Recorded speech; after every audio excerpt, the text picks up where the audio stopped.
So we're open intake shelter, which basically means that during the hours of operation that we have, anyone who comes to us and brings us an animal, we have to take it. So we take in stray animals, we take in owned animals, and we also oversee 40 municipalities. There are roughly between 10 to 20 animal control officers that work for those municipalities.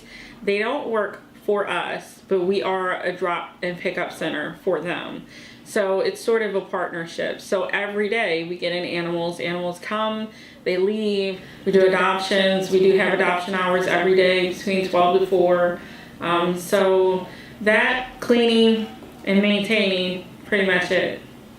So it's extremely important nationally to make sure that you're advocating for animals, especially shelter animals.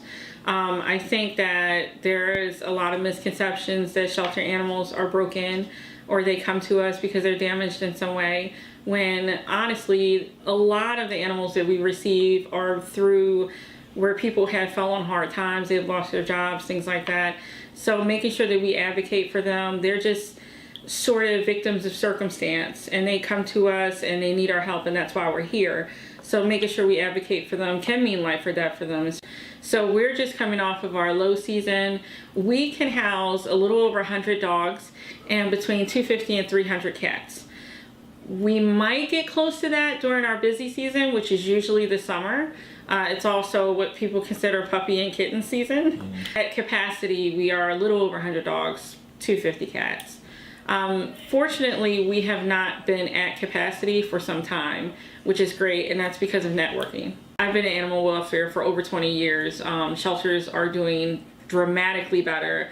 The opportunities out there are better. I see animals in shelters getting better vet care than animals that are, you know, in people's private homes and don't see a vet unless there's a problem. So I would say to just make sure that they are not dropping animals, adding to the current issues. And if they're feeding animals, take responsibility for them. If you're gonna feed them, help get them spayed or neutered so that they're not continuing to overpopulate in that area and they're not becoming a nuisance. If you're going to feed, then communicate with your local animal control officer. You know, try and be responsible about it so that you're not creating a wildlife issue. You know, so that you're not creating a rabies issue in New Jersey and endangering your community. There are just various different things that people could do along those lines. We are a resource. We don't want people to think like, don't come to us. So if they have questions, if they have issues, if they have overpopulations in their area, if we can't help them immediately, reach out to us and we will connect them with someone who can.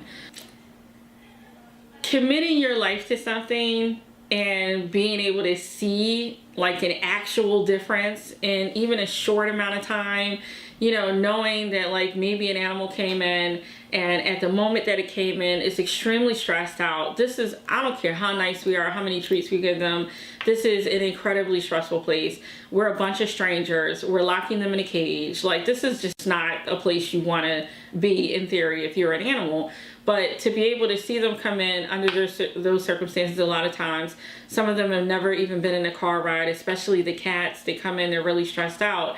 And then to be able to turn that around, even in a short amount of time, and see them go right back out, it's the reason why we do it. But you get to see that you're making a difference right where you are. You know, it's not an imaginable, it's not a maybe, it's a definite thing that's happening, which is also why we make sure that when our staff are handing animals off to people, we're taking pictures, we're making the staff a part of that process, because our staff in this very, very emotional business, our staff oftentimes don't get to necessarily be a part of the happy ending, but making sure that they're a part of that, having them in that picture, having them really be a part of that role, makes a huge difference to them in their day-to-day and why they keep coming back.